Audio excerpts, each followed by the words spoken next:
The auctioneer's hammer was about to fall when she stepped forward. Thomas Whitmore stood on that wooden platform in the town square, hands bound, watching his life being sold to the highest bidder. At 19, he was about to become property, payment for his dead father's gambling debts. The morning sun beat down on Millfield's dusty main street as curious townspeople gathered around the makeshift auction block. Thomas tried to keep his head up, but shame burned through him like wildfire.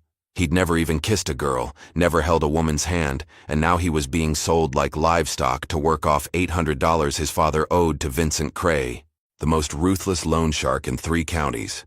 Cray stood near the platform, gold tooth glinting as he smiled. The man enjoyed watching families destroyed by debt. 3 bidders had shown interest. Old Man Peterson, who needed workers for his brutal copper mine. Jake Morrison, whose ranch hands rarely lasted more than 6 months. And surprisingly, a woman Thomas didn't recognize. She wore a dark blue dress, practical but well-made, with auburn hair pinned back under a wide-brimmed hat. Her green eyes studied Thomas with an intensity that made him uncomfortable. She looked to be in her late 20s, with calloused hands that spoke of hard work, yet she carried herself with quiet confidence. $200, Peterson called out, his voice gravelly from years of shouting orders in the mines. $250, Morrison countered, spitting tobacco juice into the dirt. The woman raised her hand. $300. A murmur rippled through the crowd. Women didn't typically bid at debt auctions, especially not against established men. Thomas found himself staring at her, wondering what she could possibly want with him. $350, Peterson growled, clearly annoyed by the competition. Without hesitation, she responded, $500. The crowd fell silent. That was more than most men earned in a year. Peterson shook his head and walked away, muttering under his breath. Morrison looked uncertain, glancing between his remaining money and the mysterious woman.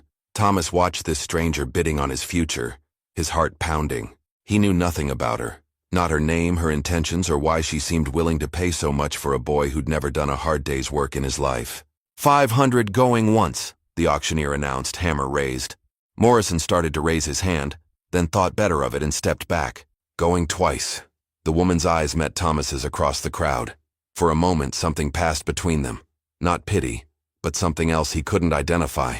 It felt like she was seeing him as a person, not just another debt to be settled. Sold to the lady for $500. The hammer fell with a sharp crack that seemed to echo through Thomas's chest. The crowd began to disperse, but he remained frozen on the platform, staring at the woman who now owned him.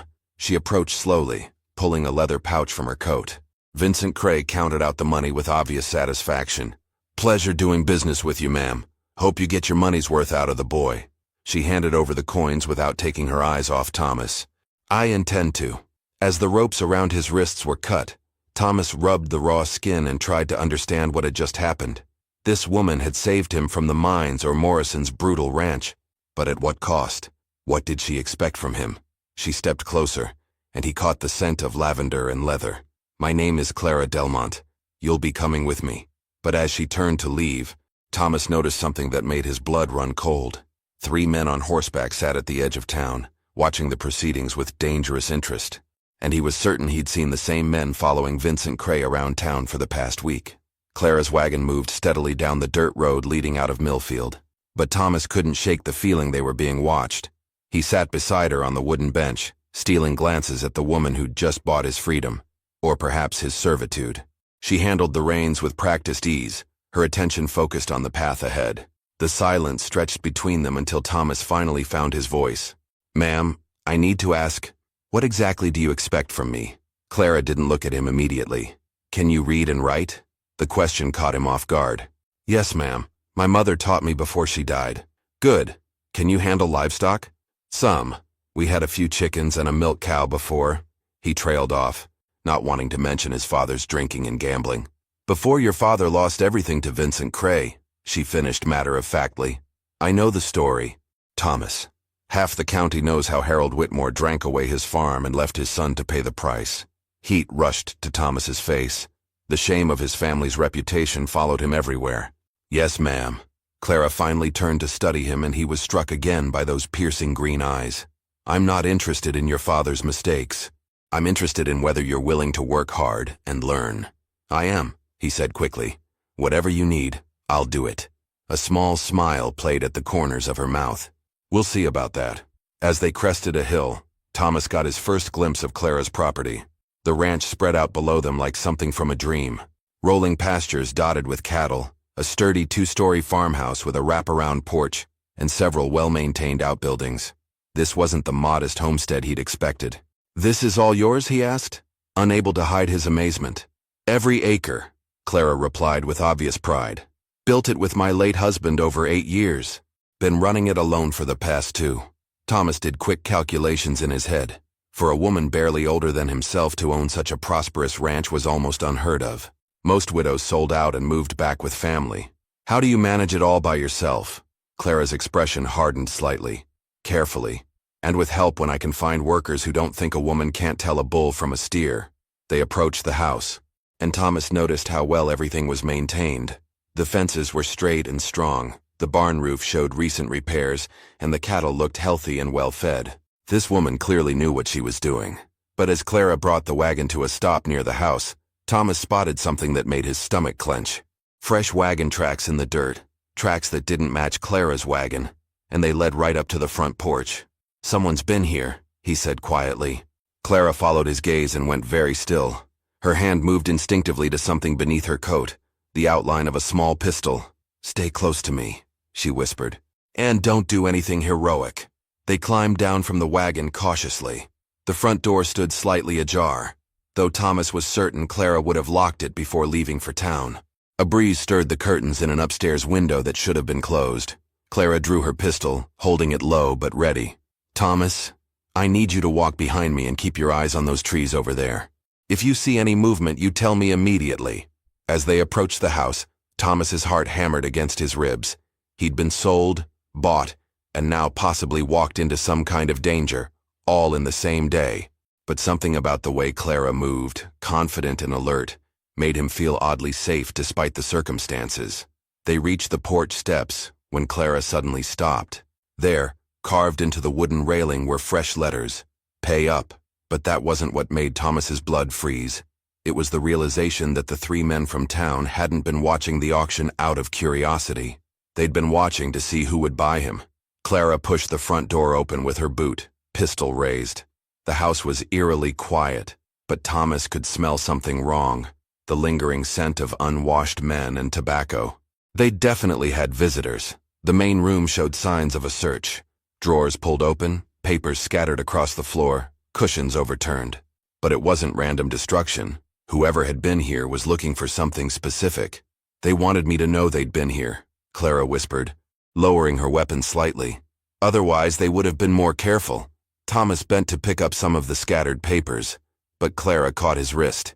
Her touch sent an unexpected jolt through him, the first time a woman had ever touched him with anything other than maternal affection from his late mother. "Don't touch anything yet," she said softly. "We need to see what they were after." They moved through the house methodically. The kitchen had been ransacked, but the expensive china remained untouched. In Clara's office, the safe stood open but apparently empty. Upstairs, her bedroom showed signs of a thorough search, though her jewelry box sat undisturbed on the dresser. "They weren't here to rob you," Thomas observed, trying to ignore how intimate it felt to be in her private space. Clara nodded grimly. "They were looking for papers, probably land deeds or financial records." She moved to the window and peered through the curtains. "The question is whether they found what they wanted." Thomas studied her profile as she watched the tree line.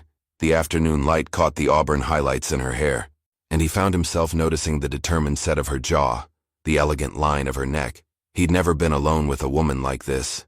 Beautiful, capable, mysterious. It made him acutely aware of his own inexperience. "Why did you really buy me?" he asked suddenly. Clara turned from the window, and for a moment her carefully controlled expression slipped. He caught a glimpse of something vulnerable underneath. Loneliness, perhaps, or fear she was trying not to show. "Because I needed help," she said simply, "and because you looked like someone who deserved a chance. But $500, that's more than most men are worth." A bitter smile crossed her face. "Most men around here think I'm worth less than that. A woman running a ranch alone? They've been waiting 2 years for me to fail and sell out cheap." Thomas was beginning to understand.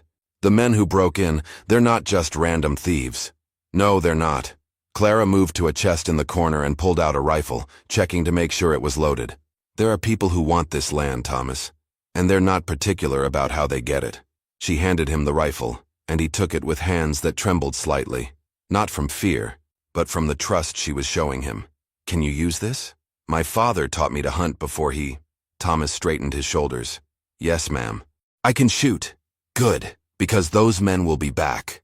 Clara began gathering the scattered papers, her movements efficient and practiced. And next time, they won't be satisfied with just searching. As Thomas helped her restore order to the room, he couldn't help but admire how she handled the situation. No tears, no panic, just determined action. He'd never met a woman like her. Strong, independent, unafraid to face danger head-on. But as they worked, he noticed something that made his chest tight with concern. Clara kept touching her left shoulder, wincing slightly when she thought he wasn't looking. And when she bent to pick up a fallen book, he saw a dark stain on the back of her dress that definitely hadn't been there at the auction. She was bleeding, and trying to hide it from him. Thomas couldn't stay silent any longer. Clara, you're hurt. She froze in the middle of straightening a overturned chair. What are you talking about? Your dress. There's blood on the back. He set down the papers he'd been organizing and moved toward her. When did this happen? Clara's hand flew to her shoulder, and she winced at her own touch. It's nothing serious, just a scratch. From what? Thomas's voice carried more authority than he'd ever used with anyone, especially a woman who owned him. But seeing her in pain triggered something protective he didn't know he possessed. For a moment, Clara looked like she might refuse to answer. Then her shoulders sagged slightly, and suddenly she looked less like the confident woman who'd dominated that auction, and more like someone who'd been carrying a heavy burden alone for too long. There was a fourth man, she admitted quietly, waiting by my wagon when I came out of the general store before the auction.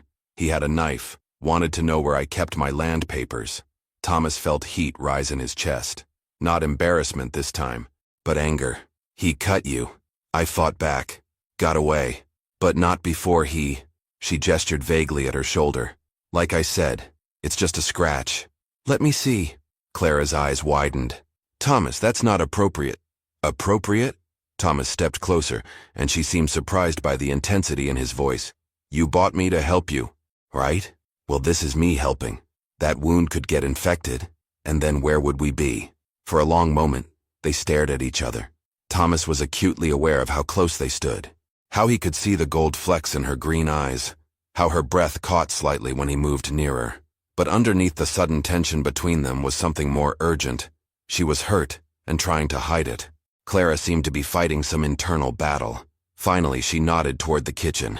There's a medical kit in the pantry, and hot water on the stove. As Thomas gathered the supplies, his hands shook slightly. He'd never tended a woman's wound before, never been in such an intimate situation with anyone.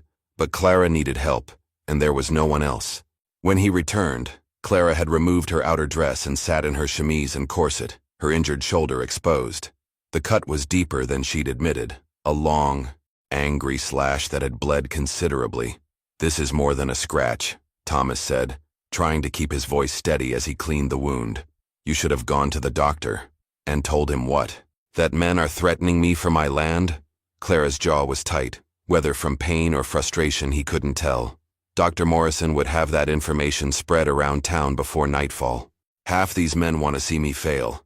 Thomas worked carefully, acutely aware of her sharp intake of breath when he touched the tender area. Why haven't you sold out? Left for somewhere safer? Because this is mine. The fierce pride in her voice made him look up. My husband and I built this place from nothing. We dreamed about passing it on to our children someday. Children? The word slipped out before Thomas could stop it. Clara's expression softened, becoming sad in a way that made his chest ache. We tried for 5 years. Lost 3 babies before they could even... She stopped, shaking her head. When Samuel died in that riding accident, I thought about leaving. But this ranch is all I have left of those dreams. Thomas continued bandaging her shoulder, but his mind was reeling. This strong, capable woman had endured more loss than most people faced in a lifetime. Yet she kept fighting. That's why you need help, he said quietly. Real help, not just someone to buy. Clara turned to face him, and suddenly they were very close. Thomas, you need to understand something. The men who want this land, they won't stop at intimidation. If you were Thomas, what would you do? Promise to stay and fight beside her, knowing you could both die? or convince her to sell and leave for somewhere safe? Tell me in the comments. I need to know which side you'd choose. Because what Thomas decided next would determine whether either of them lived to see another sunrise. Thomas looked into Clara's eyes, seeing the fear she was trying so hard to hide. "I'm not going anywhere." The words came out stronger than he felt, but once he said them, he knew they were true. This woman had saved him from a life of brutal labor, but more than that, she'd given him purpose. For the first time since his mother died, someone needed him. Clara studied his face as if trying to determine whether he meant it. "Thomas, you don't understand what you're saying. These men will kill you without a second thought. Then we'll have to make sure they don't get the chance." Thomas finished securing the bandage on her shoulder, his fingers lingering a moment longer than necessary. "Tell me everything. Who wants your land and why?"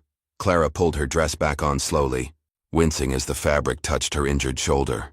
"There's a cattle baron named Marcus Steele. He owns most of the rangeland from here to the state line, but my property sits right in the middle of his holdings. So he wants to buy you out. He's tried. Offered me half what the land's worth, then a quarter." Clara moved to the window again, checking the approaching dusk. "When I refused to sell, the accident started. Cattle found dead with no explanation. Fences cut. Workers scared off with threats." Thomas felt pieces clicking into place. "Vincent Cray works for Steele. Smart boy." Clara turned back to him with approval. "Cray loans money to desperate farmers, then sells their debts to Steele when they can't pay. Your father wasn't the first man to lose everything that way." The revelation hit Thomas like a physical blow. His father's gambling addiction hadn't been random bad luck. It had been orchestrated. They targeted him specifically? "I think so. Your family's old homestead borders my southern pasture. If Steele owned both properties..." Clara shrugged, then immediately regretted the movement. Thomas felt rage building in his chest, but alongside it came something else: determination. "What do you need me to do?" Clara seemed surprised by his calm acceptance. "Can you ride hard? Shoot straight? Think fast when men are trying to kill you? I guess we'll find out." Despite everything, Clara smiled. "You're braver than you know." Thomas Whitmore. As if summoned by their conversation, the sound of approaching horses reached them through the evening air. Clara grabbed her rifle and moved to the window. Thomas close behind with his weapon ready.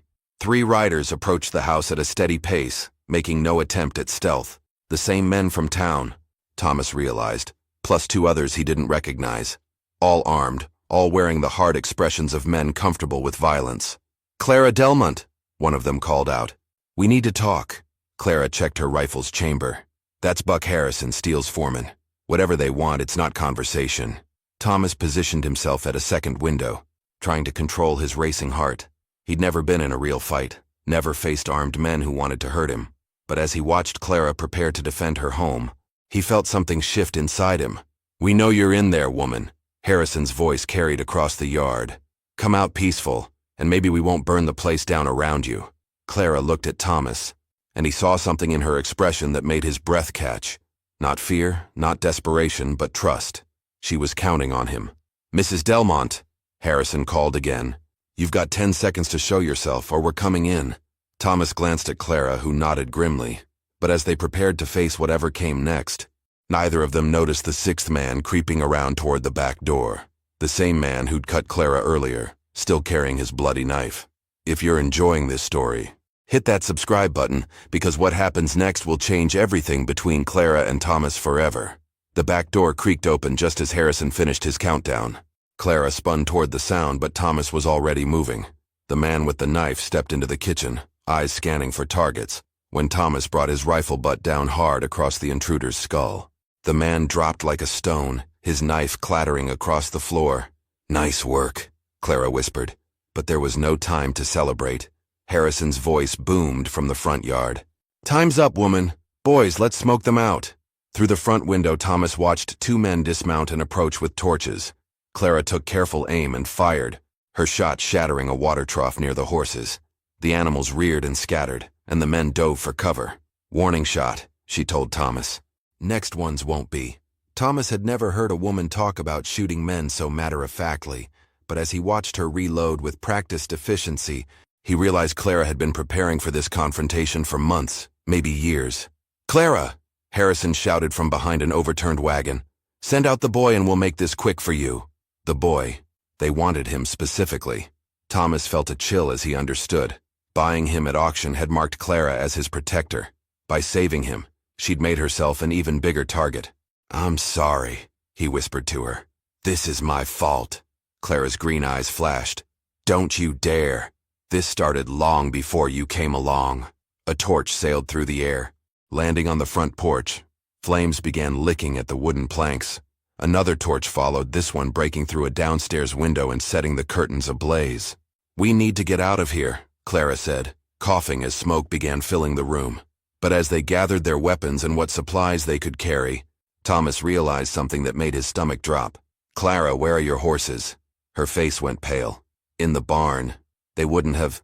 She looked toward the back of the house, where an orange glow was already visible through the windows. "They're burning everything." The sound of crackling flames was growing louder, and smoke was making it hard to breathe. Thomas grabbed Clara's hand, the first time he'd initiated contact with her, and pulled her toward the stairs. "The roof," he said. "Is there a way onto the roof?" Clara nodded, leading him up to the second floor. In her bedroom, she pushed open a window that led to a section of roof over the kitchen. But as they climbed out, Thomas could see the full scope of their situation. The barn was engulfed in flames, and he could hear the terrified screaming of trapped horses. The front porch was burning steadily, and more torches were being prepared. Harrison's men had positioned themselves to cover all the obvious escape routes. "They planned this," Clara said, her voice tight with anguish as she watched her life's work being destroyed. "They never intended to just talk." Thomas studied the yard, looking for any opportunity. The well stood about 30 yards from the house, offering the only real cover between them and the tree line. But it might as well have been 30 miles with armed men watching every angle. Then he noticed something the attackers had missed. Clara's root cellar sat near the back of the property, its entrance hidden by a small rise in the ground. If they could reach it. "Clara, the cellar, does it connect to anything?" "There's a tunnel Samuel dug during the first year. It leads to the creek about a quarter-mile downstream." Her eyes widened as she understood his plan.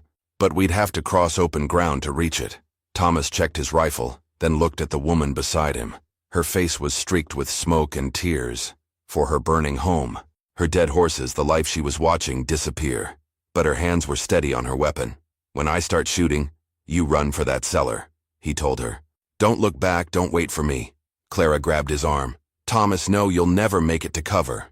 "Maybe not, but you will." For a moment, she stared at him with an expression he couldn't read. Then, to his complete shock, she leaned forward and kissed him.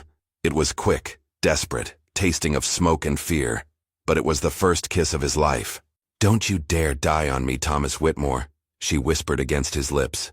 But as Thomas prepared to sacrifice himself to save her, neither of them saw Harrison's final man emerging from the trees directly between them and the cellar. Thomas spotted the gunman at the same moment the man raised his rifle toward Clara. Without thinking, Thomas threw himself off the roof, tackling the shooter just as his weapon discharged. They hit the ground hard, rolling in the dirt as they fought for control of the gun. The man was bigger, stronger, but Thomas fought with the desperation of someone protecting the first person who'd ever believed in him. He managed to wrench the rifle away and swing it like a club, connecting with the man's temple. The gunman went limp. "Thomas!" Clara dropped from the roof behind him, landing with a grunt of pain as her injured shoulder hit the ground. "Are you hurt?" He helped her to her feet, acutely aware of how close they stood, how her body trembled against his. "I'm fine, but we need to move. Now." They ran across the open ground toward the cellar, expecting bullets to find them at any moment. But Harrison's remaining men were focused on the burning house, apparently believing their targets were still trapped inside. Clara yanked open the cellar door, revealing wooden steps leading down into darkness. They descended quickly, Thomas pulling the door shut behind them, just as shouts erupted from the yard. Someone had found their unconscious companion. The cellar was cramped and musty, filled with preserved goods and farming supplies. But at the far end, partially hidden behind sacks of grain, Thomas could see the entrance to Samuel's tunnel. "This way," Clara whispered, leading him into the narrow passage that her late husband had carved through earth and stone. They crawled through the tunnel in darkness, Clara ahead of him, both trying to move quietly despite their urgency. The space was barely wide enough for one person, and Thomas found himself acutely aware of Clara's proximity, the sound of her breathing, the brush of her skirt against his hands. After what felt like hours but was probably only minutes, they emerged near the creek bank, hidden by tall grass and overhanging willows. Behind them, they could see the orange glow of the burning ranch, hear the distant shouts of frustrated men searching for their escaped prey. Clara sank to her knees beside the water, and for the first time since he'd met her, she looked defeated. Her home was gone, her livestock dead, her life's work reduced to ashes. "I'm sorry," Thomas said quietly, kneeling beside her. "This is all because of me." Clara turned to look at him, her face streaked with dirt and tears.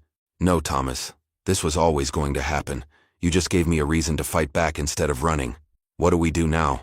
Clara was quiet for a long moment, staring at the water flowing past their feet. When she finally spoke, her voice carried a determination that surprised him. "We go to the territorial marshal in Carson City. I've been gathering evidence of Steele's land grabbing for months. With tonight's attack, we finally have enough to bring him down. That's a 2-day ride through dangerous country." "I know." Clara stood, brushing dirt from her dress. "And Steele's men will be hunting us every mile of the way." Thomas rose beside her, studying her profile in the moonlight. "Clara, there's something I need to tell you. Something I should have said before." She turned to face him, and he saw something in her eyes that made his heart race. "What is it?" Thomas struggled with words he'd never said to anyone. "When you kissed me back there, it wasn't just fear or desperation. At least, not for me." Clara stepped closer, close enough that he could see the gold flecks in her green eyes even in the dim light. "What was it then?"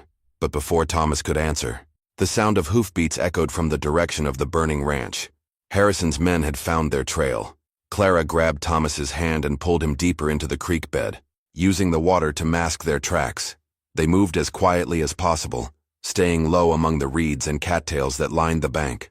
The hoofbeats grew closer, accompanied by Harrison's angry voice directing his men to spread out and search both sides of the creek. Thomas could hear them thrashing through the underbrush, getting nearer with each passing minute. "There," Clara whispered, pointing to a fallen log that had created a small pool downstream. "We can hide underneath." They waded toward the makeshift shelter, the cold water soaking through their clothes. Just as they ducked under the log, torchlight flickered across the water where they'd been standing moments before. "I know you're out here somewhere," Harrison shouted. "Steele's offering $1,000 for the woman dead or alive, and $500 for the boy." Pressed against Thomas in the cramped space beneath the log, Clara's body was warm despite the cold water. He could feel her heart beating rapidly against his chest, could smell the faint scent of lavender that somehow persisted despite everything they'd been through. "Thomas," she whispered so quietly he could barely hear her. "What you were going to say before. I love you." The words came out in a rush, surprising them both. "I know it's crazy. I know I'm just some inexperienced boy you bought at auction, but—" Clara silenced him with another kiss, longer this time, deeper. When they broke apart, her eyes were bright with tears. "It's not crazy," she whispered. "And you're not just some boy. You're the man who stayed to fight for me when anyone with sense would have run." The searchers moved past their hiding spot, but Thomas barely noticed. Clara's confession filled him with a warmth that had nothing to do with their shared body heat. "When we get to Carson City," he said quietly, "after we testify against Steele, what happens then?" Clara smiled, the first genuine smile he'd seen from her since the auction. "Then we figure out how to rebuild. Together if you want." "I want." They waited another hour before emerging from their hiding place, soaked and shivering but alive. The pursuit had moved on, giving them a chance to put distance between themselves and Harrison's men. As they walked through the pre-dawn darkness toward the main road, Clara slipped her hand into his. "Thomas, there's something you should know. When I saw you on that auction block, it wasn't just pity that made me bid. What was it? You looked like someone who understood loss. Someone who'd fight for something worth having." Clara squeezed his hand. "I was right." 3 days later, they stood in the territorial marshal's office in Carson City, watching as arrest warrants were issued for Marcus Steele, Buck Harrison, and Vincent Cray. Clara's carefully preserved evidence, combined with testimony from other victims, was enough to bring down the entire land-grabbing operation. But the real victory came 6 months later, when Thomas stood beside Clara on the porch of their rebuilt home, watching the sunset paint their restored ranch in shades of gold. The young man who'd been sold like livestock had become a partner in one of the most successful ranches in the territory. Clara leaned against his shoulder, her wedding ring catching the last light of day. "No regrets about missing out on your freedom?" Thomas wrapped his arms around his wife, thinking about the scared, inexperienced boy who'd stood on that auction block. Freedom isn't about being alone, he said quietly. It's about choosing who you want to belong to. Clara turned in his arms, and he saw their future reflected in her green eyes. Years of working side by side, building something lasting together. Maybe even the children they both dreamed of. Sometimes the best things in life came from the worst circumstances. Sometimes being sold was really being saved. If you enjoyed this story, subscribe to our channel because we've got more incredible tales of love, courage, and redemption from the Old West. Now click on the video on the screen to hear a story even better than this one, with a twist so powerful you won't forget it anytime soon. Click on the video now.